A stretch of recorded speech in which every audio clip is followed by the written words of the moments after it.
the game, cause see the boxing voice. Welcome back, gang, for the first time and hopefully many more to come. Don't forget to subscribe to the YouTube channel and click on the notifications right here, this little bell, so you can get those emails every time we go live. ThaBoxingvoice.com live here with Joey Abell in camp with Deontay Wilder. Listen, you didn't let me interview you when you first got here, and obviously our day one, and I wanted to, because I know that you shared the ring with Tyson Fury, and obviously Deontay Wilder and Tyson Fury have had their things, but it was it was just a good time to watch you spar yesterday, man. You did very well. You doubled up on the straight left. You kept the champ on his toes, and you were the aggressor a lot of the rounds that you shared the ring with him. I mean, very impressed with yesterday's performance. How about yourself? I felt good. I felt like I was trying to simulate Ortiz's style a little bit. You know, I'll never get to his style, but I can throw that left, just as good and fast as he can. So I was just trying to simulate that a little bit, and it was working. I mean, it was working for the most part. I mean, Deontay did a great job with the defense part of it too, though. But good. Now, in terms of emulating Ortiz, do you think he's as fast on his feet as you were? Because you seem to get in and out of danger, pretty fast. I don't think Ortiz moves quite as much as he could or should even. I mean, he'll stand there, and he depends a lot on his counter punches. So as far as movement, I was moving a lot more than he's going to be moving. Now, what was obvious for us from the outside looking in is your reach is obviously shorter than Deontay's. Do you know by how many inches?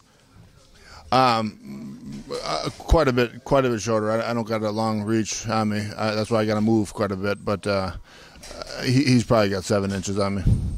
Do you find it difficult, that 7 inches? It does. I mean, it takes a little time to figure out. The first fight I had with somebody with that kind of reach was with Fury, and it took me. I was kind of out of shape in that fight, and it took me the whole. By the time I figured out how to get on that kind of a reach, I was tired already. So I got to figure it out a little bit now.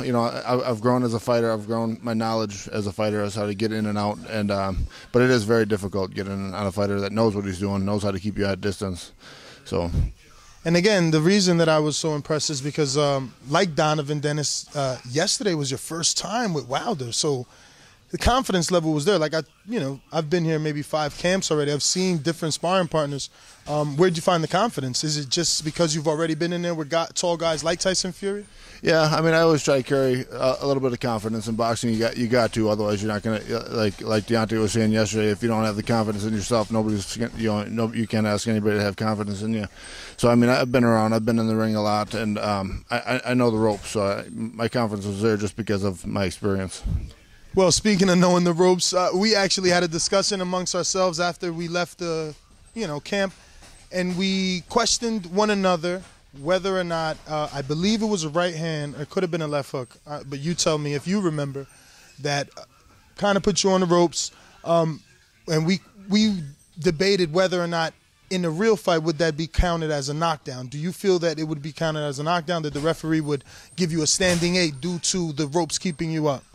Possibly, if the ropes weren't there, I would have went down. It was a clean shot right to my chin. I was kind of looking for that shot. I knew it was coming. It's just a matter of I didn't get out of the way. He snuck it in there with the speed. And if the ropes weren't there, I would have got an 8 count for sure. But because of the ropes, I came back real quick. Everything was normal within a couple of seconds, so I was good. Was it a right or a left hook? I think it was a straight right, as far as I know. Now, I want to ask. He's doing kind of a shoulder roll, his own version of it. Like when he sees the straight left coming, he's kind of blocking it, turning this way, which is weird, right? He's turning into the punch, but then he's hooking with the left hook.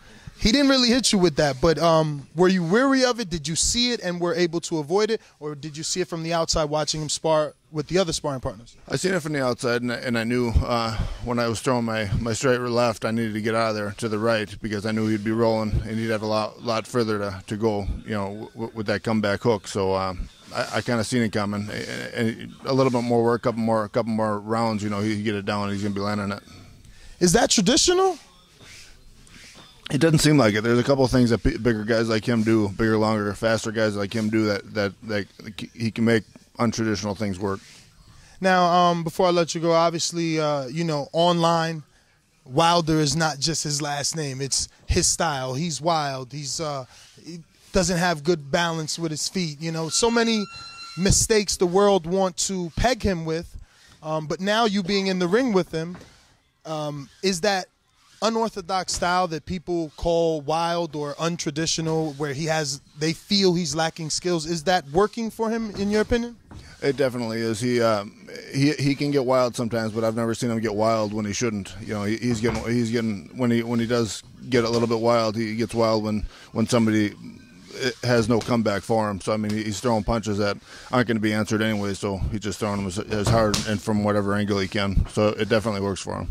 Well, Joey, man, I want to thank you, obviously, for giving us the time. If you have any social media, you can give it out at this time. If you have anything coming up you want to let us know about, we can just keep rolling with that. Any new fights, anything, you know, signing to anybody, whatever the case may be, yeah.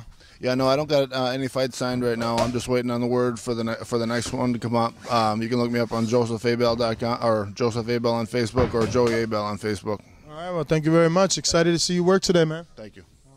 What is up, TBV family? Yes, YouTube has been cutting funding to their channels as of late, and with net neutrality going through its process, the internet is changing. If you want to keep your favorite channel intact, coming up with tons of content, and plus get hours and hours of extra content, head over to patreon.com/ThaBoxingVoice to become a member of the TBV family and help support the channel. Peace.